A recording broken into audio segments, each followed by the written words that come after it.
Hey,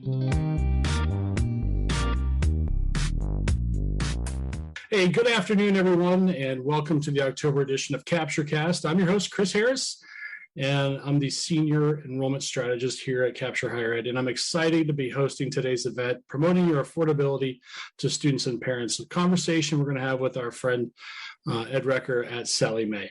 There was a recent article in Forbes magazine, and the headline said something to the effect that the FAFSA numbers are ahead of last year at this time, and this could be an indication that enrollment is going to rise next year on college and university campuses in the coming fall. An interesting take, considering that the undergraduate enrollment has continued to slide for the past decade, and for the first time in a long time, graduate enrollment is not as strong. So one of the items that students around the nation say is a major factor in enrollment is the cost of higher education. And with the economic downturn and a possible recession happening in the first half of next year, we once again find ourselves wondering what is on the minds of our families as they try to navigate this journey. That's why today's conversation with our friend Ed Recker from Sallie Mae and Capture's very own Derek Hartle are so very important, and we are so excited to have them here with us today.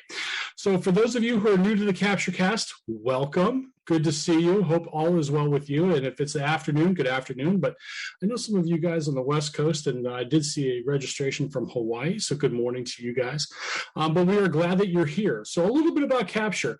Capture Higher Ed is the leading enrollment marketing firm that believes that every interaction counts. Every email, every website, every digital ad, every text message you send has to be relevant and personal. Using higher education's only behavioral intelligence platform, we are the very best at three things: identifying, converting, and enrolling the right students. The behavioral intelligence platform is driven by real-time data. Our team of enrollment experts, customer relations specialists, and real data scientists that help our partner institutions navigate this very dynamic and ever-changing higher education recruitment landscape. With one platform, that's it. We only have one platform that integrates our marketing automation and the entire enrollment life cycle of predictive models. Our team of experts ensures that your recruitment and marketing efforts are helping you reach your enrollment goals. So as we look forward to it, I want to welcome in our two guests today, Ed Recker and Derek Hartle. Gentlemen, good afternoon to you. Good to see you both. Pure disclosure here. Ed and I have known each other for quite some time as we served together at a university in the great state of Ohio. Ed still stayed in Ohio. I came to South Carolina. You'll see the sun coming in on my face, Ed. Something that you won't see for the next 6 months, I'm sure. But Ed served as our director. Ed served as our director of financial aid, and I was the director of admissions. And then, for some reason, Ed wanted to be VP, so we elected him to be our VP for a while as well. But now he's the director of relationship management at Sallie Mae. And why don't you give us some background about yourself, about Sallie Mae, and what kind of work that you're doing right now? Yeah, absolutely. And thanks so much, Chris. And I really appreciate you using a younger picture of me on this slide. So I appreciate that. As Chris said, we work together at a private institution in Ohio. I've spent about 20 years, probably give or take just a little bit there, within the financial aid and higher ed industry. The past 3 years plus, I've been with Sallie Mae, and right now I primarily work with high schools and working with high school counselors, organizations to really try to elevate the really interest and knowledge of high school students in higher education, and specifically how to pay and plan for higher education. So that's a little bit about me. Awesome. And I would be remiss if we didn't introduce my favorite senior enrollment advisor at Capture, Derek Hartle. Derek, good to see you again. Derek has a long history as well in higher education, as serving as the vice president for enrollment management before joining the team just a little over a year ago here at Capture, and welcoming you in. So Derek, give us some background on what you're doing here at Capture. Well, thanks, Chris. And something tells me you say that to everybody. Don't you? Probably. I think we're all. I've never said that to other people. Okay. Just checking. Yeah, thanks. I just completed my first year at Capture. Prior to coming here, I was actually on the campus side of this partnership. Worked at Luther College for 20 years, started as an admissions counselor, worked served as director, and then the last 3 years served as vice president for enrollment. So For those of you not familiar with Luther, Luther is a small private institution in Northeast Iowa, right in the heart of a whole lot of other very comparable, similar institutions. I saw an opportunity to join this team and get to work with a whole bunch of institutions all at once, and jumped at it. It was and have absolutely loved the relationships that I've been able to build now on this side. And my role really is primarily guiding strategy around the partnership. So that sometimes that strategy does, is exactly how are we going to, implement all of the capture products and the capture tools to help partners be successful. But there's other times where it has nothing to do with capture, and we get to have a fun conversation around strategy related to enrollment. That might be simply things that are happening on campus. How, what are some ideas about improving a visit event or those types of things. So it's a wonderful position and enjoying every minute of it. And actually, you're on the road in Pittsburgh, hanging out there in Western Pennsylvania this week. I'm in a hotel room and just praying that the hotel internet continues to be as strong as I'm hoping that it will be. Well, I do too. And it's kind of funny, you guys are talking about, 20 years and things like that. And, I was looking at our LinkedIn profiles, and Ed, I think that's where I got your picture from, your LinkedIn profile. So you might want to update that, or maybe you don't. But between the three of us, we've got more than 65 years of seated enrollment experience on college campuses. So I think we can say that we probably have seen it all and dealt with it all. And hopefully we'll give some true understanding to our friends that are with us today around the nation. So as we get started into the meat of it, we're looking for answers to questions today. And I think it's really important that we really set the tone for that. So first question is, how are students and their families investing in their educational goals? Things change over years. It's always good to get an update and to hear what is going into that matrix of families making those payments. So we're going to hear from Ed on that. What is the current mindset of families as they begin their financial aid journey this month? FAFSA is open, folks, and those ICERs, I'm pretty sure, guys, and correct me if I'm wrong, but ICERs should probably start arriving this week, probably. So, getting those financial aid packages at least ready to go anyway, because I know admissions counselors will be chomping at the bit to get those out. And third, how can you leverage their behavioral interactions with your digital strategies to ensure that they're getting the right messages at the right time? We know that it's no longer so much of a funnel as it is more of a linear journey, and we're going to kind of talk a little bit about that later on. So we're going to do a quick poll of everybody that's here today. So if you have the opportunity, we're going to pop a poll up for you, and you can answer this question. How would you classify your affordability and value proposition messaging to your prospective students? A, our efforts are focused, segmented, and hitting our benchmarks. B, we are getting better, but there are still gaps in our messaging. C, we have stuck to the this is what we always do kind of method. And D, there is no real plan in place. We just send messages randomly. So go ahead and take a couple minutes to figure that out. And I think I'll speak for me, and you guys can speak for yourselves, but I'm pretty sure, guys, that I've been all for at one point in time. I think I would agree with that. I hoped to always be that top one, but the reality, unfortunately, is not always the case. Right. I think definitely agreed. I would also go as far as to say is that I've been all for in 1 year. Yeah. Right. So another 5 seconds or so, Sierra, and let's pop the results up for everybody.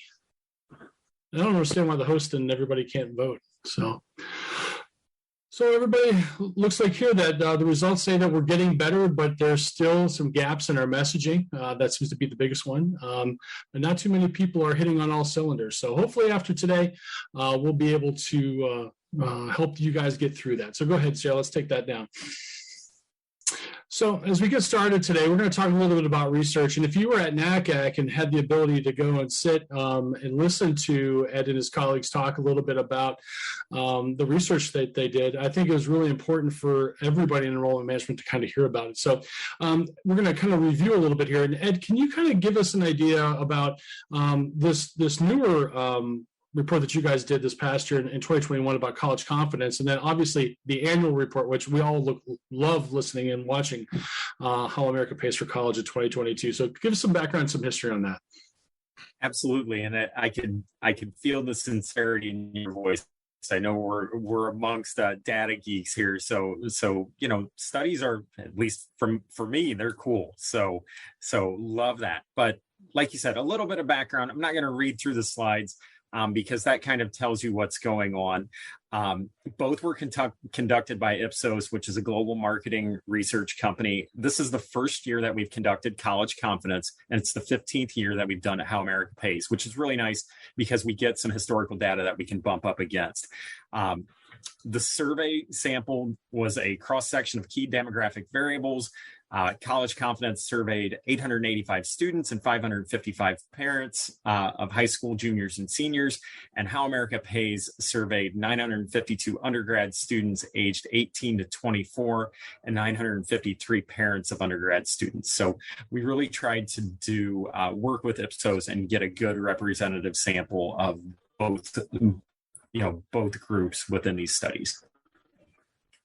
That's cool. Let's and I think it's important. And as a reformed data geek, after I finished my doctoral dissertation, I kind of stayed away from data for the last 6 or 7 months. But I think it's important that we really dive into and really take a look at it. So, Ed, when we start to take a look at how families are navigating this journey, some people are starting earlier, some are starting later in the process. It's really a conundrum for enrollment people, especially on the financial aid side. So, how are families navigating this journey? And I think it's important that we discuss how families are weighing the college and their experiences and opportunities.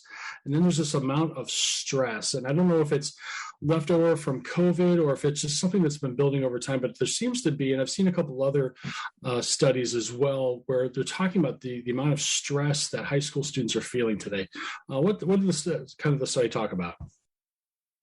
Yeah, so we're definitely seeing a correlation between, an ability to pay, how to pay, and stress. So we're definitely seeing that.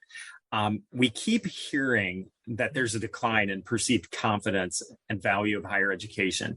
With that being said, our study really would indicate that the vast majority of high school students still believe a degree will provide better opportunities in the long run or lead to a good job.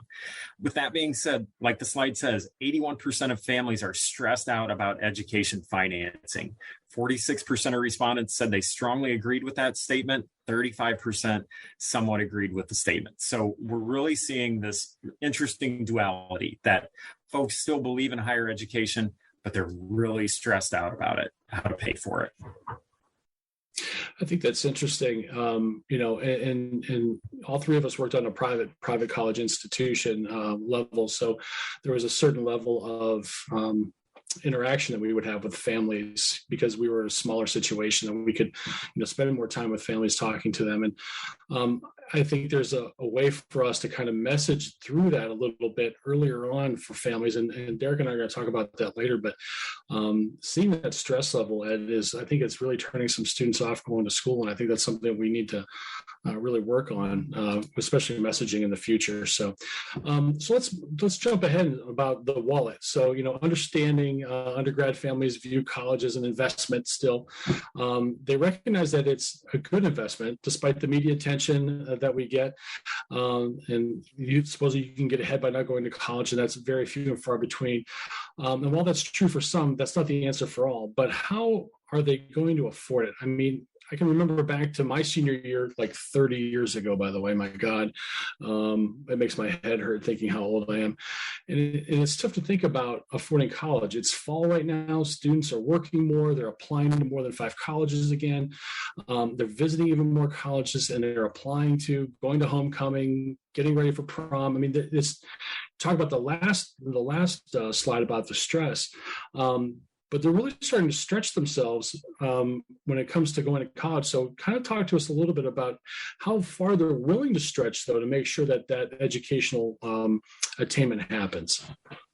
Yeah, so there's a lot of great information on this slide. So, we're still hearing good things. 9 out of 10 college families still believe it's an investment in the future, which is great, and that a college education creates opportunities for the student that wouldn't have been there otherwise. So again, really, that's really strong, and that's really good for higher education. Just over 8 in 10 families are attending college because they believe it'll lead to higher earnings, and a similar proportion agree that they're willing to stretch financially to obtain those opportunities. I think the thing that really jumps off the screen at me with this is that there's an 8 percentage point difference when we ask the question, we're willing to stretch financially to obtain the best opportunities. So somewhat surprisingly, the students are the ones being more cautious. So 74% are saying, yeah, we're willing to do that, compared to 82% when asked that of the parents. So I think this really aligns closely with what we've been seeing in other data and other research about how Gen Z is being more debt averse than previous generations. So when we start talking about, if you're asking what's that dollar amount, what's that magic number, that unfortunately I don't have an answer to. But I think, the interesting piece of this data is that both students and parents are willing to stretch.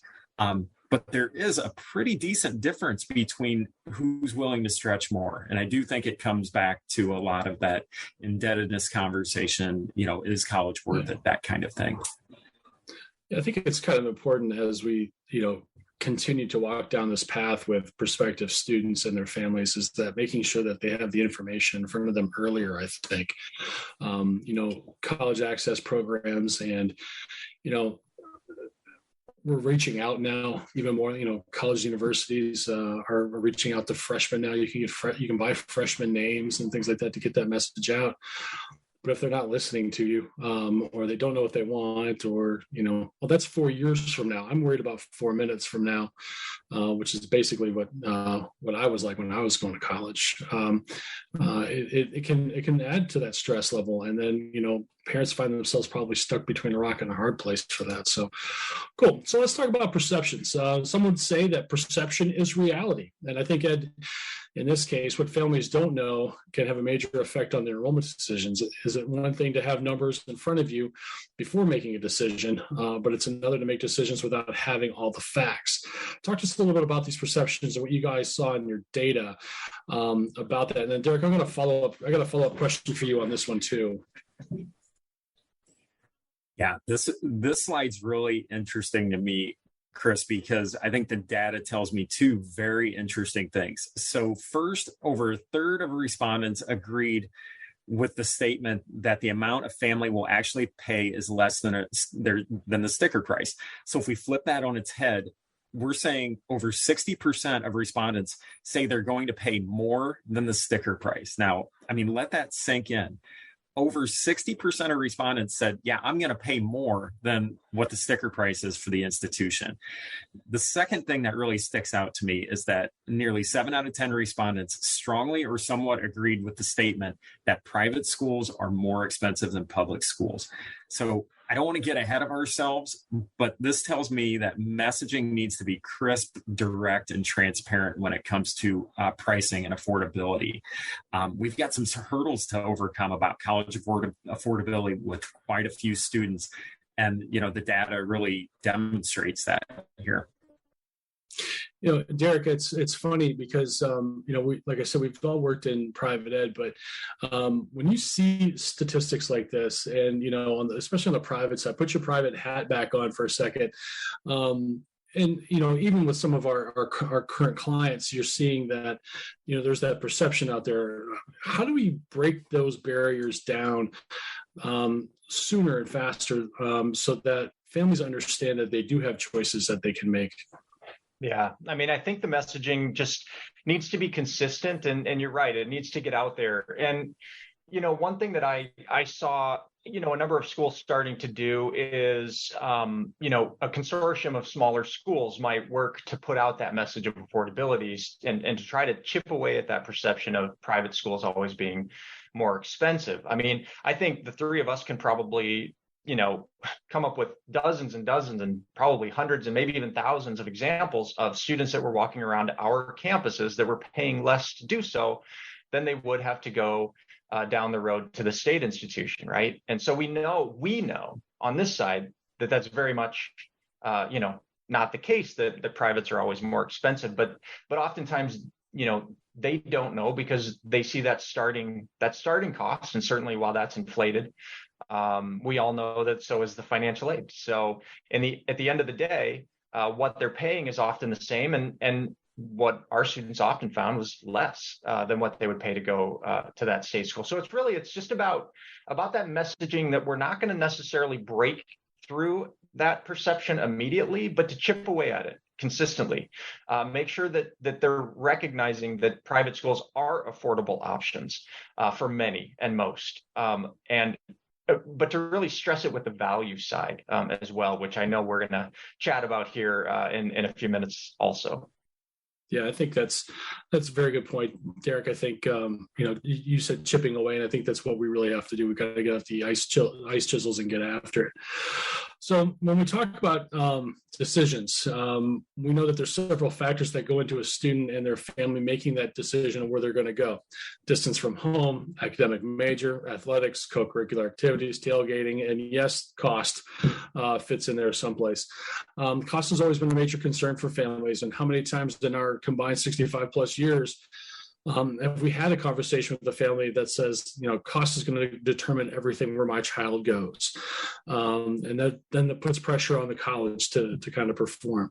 So what I kind of find interesting, I'll let you both kind of take a little bit of a stab at this, but look at this graph a little bit more here, Ed, and tell me, do you get that feeling that ruling out even applying at the visit before filing a FAFSA, is that something that we're seeing more of or less of? So the interesting thing is that this comes from how America pays. So we do have historical data when it comes to this. So to answer your question, we're actually not seeing an increase of it over time. So consistently, these numbers have. Let me rephrase that. Overall, about 80% are saying they're eliminating a school at some point based on cost. What's interesting about it is that students and families are eliminating schools earlier in the process. More of them are eliminating schools more in the process. So we're seeing more students eliminating before they even decide which schools to research. We're seeing more before they just decide where they're going to apply, more before they're admitted, and then finally at that aid package portion of the process. So it really is, to me, a little bit, I don't know if scary is the right word, but before a school can really get out in front of the student with their award offer, students are already eliminating them from consideration before they can really get that whole picture as to what that net price is going to be for them. Right. I think, Derek, let me ask you this question in a weird kind of way. We always measured inquiries. We always measured applications. We always measured acceptances. We always measured deposits. We, measured housing. And then all of a sudden, then we all figured out, probably, 8-10 years ago, that if we don't have a FAFSA, to quote Bill Miller, you're fired. So, and we love Bill. Bill, if you're watching, we love you. It's a thing where if you're not being able to provide a financial aid package to somebody, and that they're going to file, but they're not giving you that information, that pretty much you're off the list, at least for now anyway, coming back through. So, Derek, talk a little bit about that piece. Yeah, I mean, I know a lot of institutions right now, a big part of their messaging, throughout the entire process really is submit your FAFSA. And that was a message we would routinely try to get across, that even with those families that didn't believe they would qualify for anything, they have that, there's a perception of that too, right? They believe, gosh, our income will put us at a level that we won't qualify. And then the reality is they might. And they won't know until they file the FAFSA. So for every single student that came across our desk, we were pushing them to get that FAFSA, just so that we could, like you said, put that aid award in their hands. Because if not, again, private institution, if we didn't have a FAFSA, they were likely going to be paying a lot more than they would have otherwise if they would have filed the FAFSA, and we probably were going to be written off their list pretty quickly based on that cost notion. Right. I think that's the important thing is that, if we need the FAFSA, and it's really interesting too, I just read an article, I think it was in that Forbes article I referred to earlier, that more and more states are requiring FAFSA completion. I know they're talking about that here in South Carolina right now. FAFSA completion as a prerequisite for graduation from high school. Used to be we would freak out because they had to take the SAT or the ACT to graduate from high school, and now we're going to require them to take fill out the FAFSA. But I think their heart's in the right place to see if they could be recruited. Those students might even think about going to college or some type of post-secondary and I'm not saying 4-year degrees, because you can get 2-year degrees and certificates and things like that too. So I think things are changing a little bit. But when we talk about the journey, and Derek and Ed, you guys have talked about this journey, this graph to me is what is wrong with our industry right now. 30 years ago, we had to complete the FAFSA by hand. It had to be done by, your tax preparer, pretty much. I remember the director of financial aid for one of the institutions that I was considering to go to came to our house, and they got out my parents' taxes, and they sat at the kitchen table and they worked on the FAFSA together, and it took 3 hours. And now it's pretty much a click, and it's going to get easier too over the next 2 years with all the changes. So when you look at this data, what does this tell us about our approach, how our approach needs to change, and how we need to educate families more about the forms of aid, and how do we get that to them so that it releases that burden for them? Yeah, absolutely. So there's a lot to unpack in this graph. So I'm going to kind of walk through it a little bit. So as represented as the green to the blue on the graph color spectrum, that's really when we start talking about, and we see, so the green, the kind of cream, and then the blue, that's, they've at least heard of what we're talking about in terms of aid. So from that perspective, we're doing a decent job. Like, folks are at least familiar with some of these industry terms and industry jargon. However, significantly fewer families are actually familiar with these resources.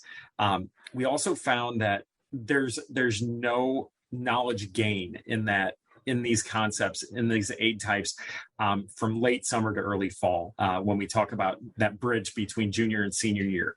So they're not gaining the knowledge in that really crucial time when they really need to know, what are these things? What do they really need to know? And parents do have a higher degree of familiarity than students, but even among the parents, the level of awareness isn't universal. And Chris, if it's okay, I'd love to jump on my former aid director soapbox here for just a here moment. goes. Can I here do goes. That? Here goes. Go ahead, Ed. Let's hear it. I think this is the most complicated challenge we have, is that students, and you alluded to it already, students and parents need to be receptive of this information. So this is one of those things that we've got to hit them at the right time, and they have to be ready to receive it. As an industry, I feel like we have to do our best to cut down or cut through, or Derek, I liked your analogy of chipping away at industry jargon. And really part of that is soft skills. Soft skills are terribly important when it comes to this type of information. As an example, I still do high school nights locally around here, and I always implore upon the attendees, if you don't understand something, stop folks, raise your hand and ask for an explanation. Your average person has no idea what SEOG is. They have no idea what Pell is. They have no idea what a lot of that is. So I always ask them to stop whomever they're talking to, ask them to slow down, include an explanation. And the flip side of that, being a former aid director, I always really strongly encouraged folks, my staff, to really walk through it slowly, make sure you're explaining things, walk through that jargon, so that everybody is on the same page. It shouldn't just be checking a box. Folks, they're better off understanding it now and making an informed decision than enrolling, getting on campus, and things going sideways quickly. So there, I'm off my soapbox, Chris. But I think that's really what we're getting at here is folks recognize it, but they don't understand it. I think we need to do a better job of helping them understand. So let's nice segue, Ed, to the next slide. So let's talk about solutions, and that's why Derek is here, because he is full of the solution. So he gets it every day. So one of the things we're going to talk about is identify who we need to communicate with. I think, Ed, you kind of alluded to that, but there are not just parents, but there are other influencers that we need to talk to about accessibility and affordability as we move through.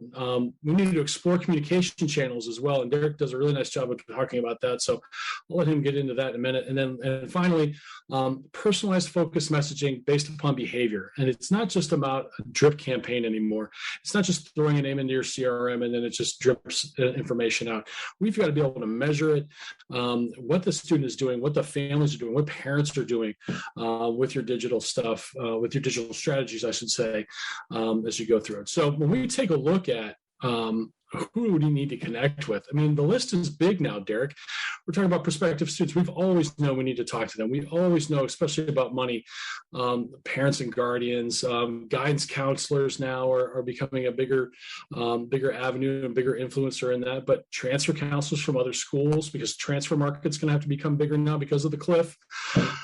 Current students are big influencers on your campus. Can they help you get the message out? Your admissions counselors, and Ed, I would say this, you did a great job with our admissions staff when we worked together about cross-training them to be able to speak about FSEOG, Pell Grants, loans, how that stuff works, because, as we always try to say it, that we were like the Jerry Maguire. We would be able to try to get them the money, but we needed to explain it to them first so they understood the process. But Derek, when you think about, when we talk about your expertise in communicating with those influencers, how important is it for colleges and universities to have that universal message and talking points with these different influencers so that the message is consistent? Yeah. So, and I think that hits on a couple of things. One, yes, we want a consistent message so that we aren't confusing people more than they already are, right? The more consistent that message can be, the more that it's going to help that student, help that family through this process, but also recognizing that all of these different people probably need help in expressing that message potentially in different ways, right? So you've got your prospective students and parents, and they're getting a lot of times their information from other prospective students and parents. They're getting their information from counselors, whether it be on the school side or community college transfer counselors. They're getting that information obviously when they visit your campus. And so we need to recognize that they're not always coming to us, the people that do this for a living and can explain it because we've done this for 20 years.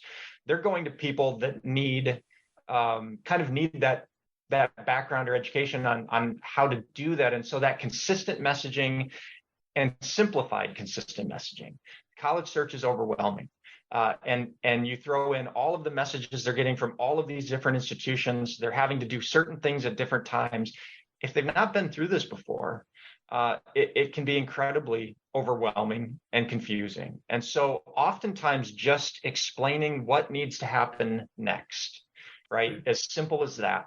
And if we can get our counselors, our financial aid staff, our tour guides, our alums. I mean, alums is another group I would put on that list because that's oftentimes where they're getting their information from. If we can get them to speak the same language in a very simplistic way, as simplistic as we can, just on what to do next. You have questions, do this, contact your aid office. If you have, fill out the FAFSA, do this next. Sometimes it's as getting as simple as that so that they can feel less overwhelmed and kind of go into just period of inactivity because they just don't know necessarily what to do next. And meanwhile, they're doing all this and their lives continue, right? Their lives don't stop for the college search.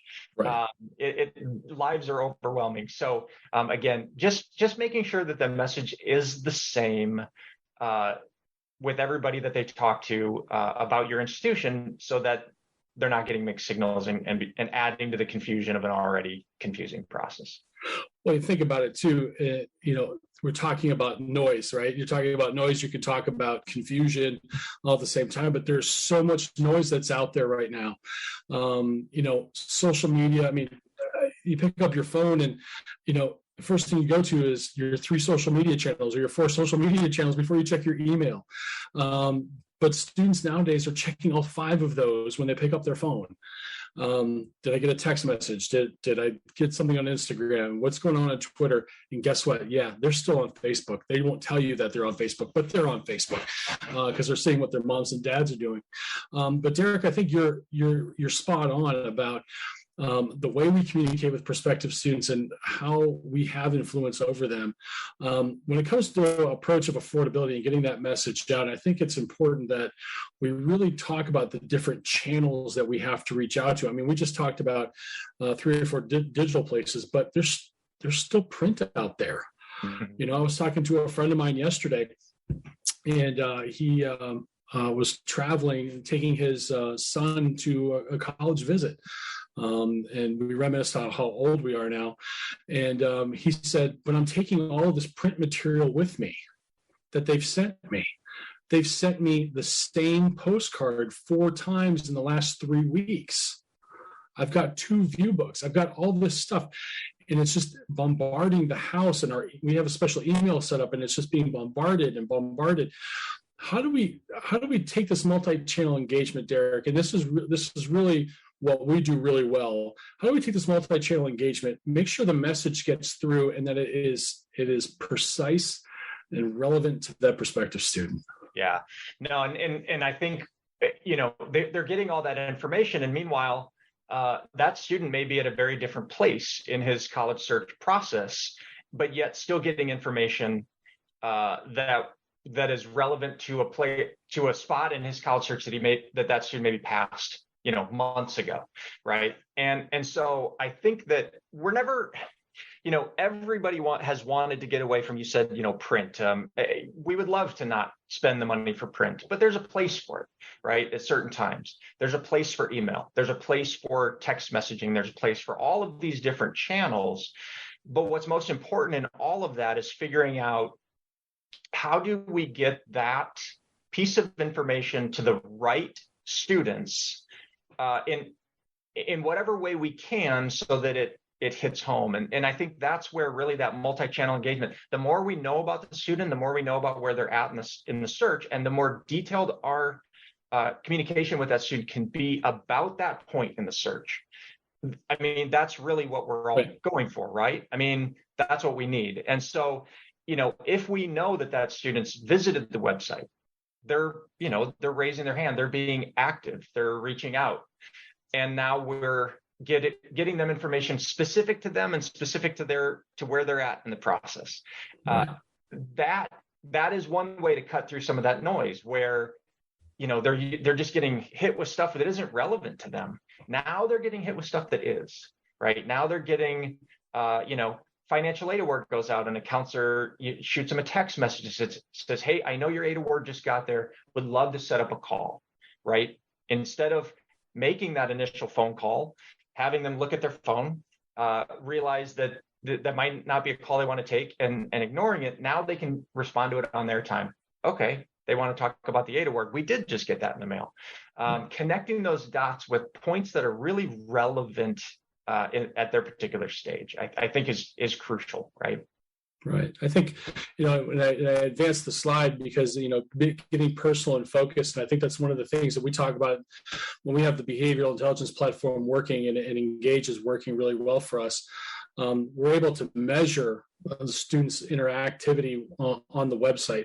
So after they get done with their homework, because they're good students every night, and they eat their dinner, and they maybe volunteer at the local shelter or whatever, and then all of a sudden it's 2:00 in the morning after they get done watching Netflix, and all of a sudden they're on your website.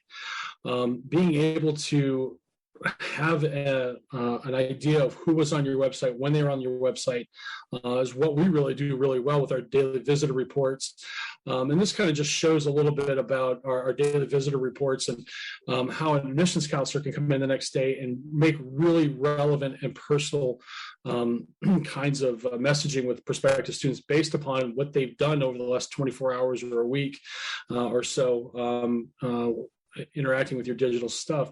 And Derek, I wanted to ask you too, because I think having those the CES and the CIA scores as we measure those student interactions, how important that is for the overall scheme of things for deans, directors, and admissions counselors, because you can focus that number one resource that you have, which is your admission counselor, and say these are the students that are showing the most interest. And it's not just the application; it's this person who was on your website yesterday afternoon 17 times, checking out all these different things.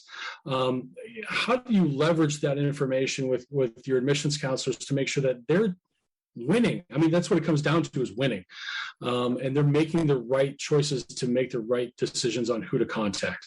Right. So one of the things there that I can see is that daily visitor report. So one of the things that we, would always stress is use that to your benefit. We know that those daily visitor reports are landing in those admissions counselor inboxes every morning, so that they can see who are those interested students. And those would be great ones to target, because as the year goes on, as an admissions counselor, I've got a significant list of admitted students.